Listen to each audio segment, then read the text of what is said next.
Tinangay ang mahigit 65,000 pisong halaga ng kita at ipon mula sa isang sari-sari store sa Caloocan. Pinaghahanap pa ang lalaking nahuli cam na nagnakaw at ang nagsilbing lookout. May unang balita si James Agustin. Nilapitan ng dalawang lalaki ang nakasaradong sari-sari store sa barangay 156 Caloocan. Mag-alas 3 sa madaling araw nitong linggo. Nagpalingali nga sila na tila kumukuha ng tiyempo. Ang lalaki nakadilaw na sweatshirt, sinira ang padlock ng pinto at pinasok ang tindahan. Ilang saglit pa kita na may inilalabas siya mula sa loob. Nagsilbing lookout ang kasama niya nakaitim na t-shirt. May puntong napahinto sila nang may residenteng napadaan.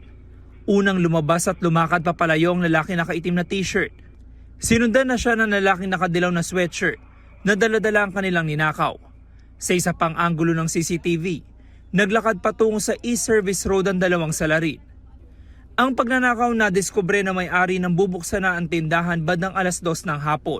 Pagtingin ko doon sa gate, yung padlock wasak na.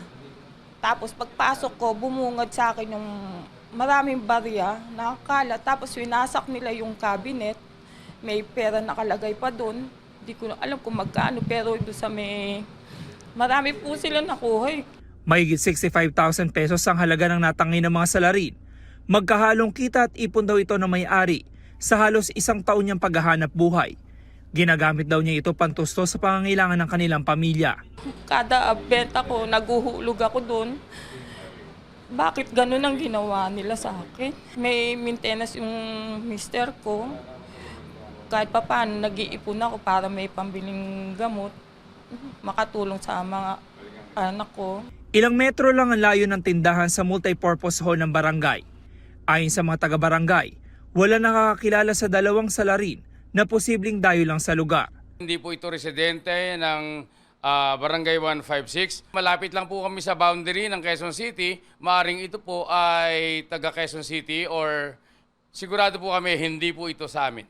Mas paigtingin din daw nila ang pagbabantay para maiwasan ng ganitong insidente. Meron po kaming police on duty at lagi po naming minomonitor yung pagitan po, yung boundary po ng 156 at ng Quezon City, which is the Barangay Balumbato and Barangay Unang Sigaw. Naipag-ugnayan na rin ng biktima sa Caloocan Police para matukoy ang pagkakakilanlan at mahuli ang mga salarin. Kung nasan man kayo, kung may konsensya kayo, ibalik nyo na lang yung pera. Pinaghirapan ko yan. Ito ang unang balita. James Agustin, GMA News.